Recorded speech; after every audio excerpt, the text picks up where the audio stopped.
Toto sú 3 najčastejšie chyby pri zariaďovaní detskej izby.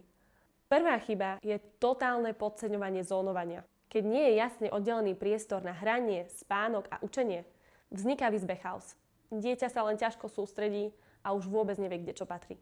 Druhou chybou je, že rodičia majú tendenciu zariadiť izbu v jednom motíve, napríklad obľúbenej rozprávkovej postavičky. Motív Spidermana je síce cool, ale čo keď o mesiac bude milovať dinosaurov? Lepšie funguje neutrálna základňa a doplnky, ktoré sa dajú obmieniať, napríklad posteľná bielizeň, vankúše, tapety či obrázky. Tretí častý problém je, že sa príliš tlačí na dizajn, než na praktickosť.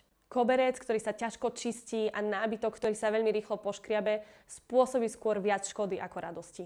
Odolné a ľahko udržiavateľné materiály sú v detskej izbe základ. Ako napríklad taký pratelný koberec. Dobrá správa ale je, že všetkým takýmto chybám sa dá predísť. Stačí vyberať s rozumom a myslieť nielen na to, ako izba bude vyzerať dnes, ale ako bude fungovať o zo pár rokov. A práve takéto riešenia, ktoré kombinujú dizajn, funkčnosť a bezpečnosť, nájdete na Favi.sk.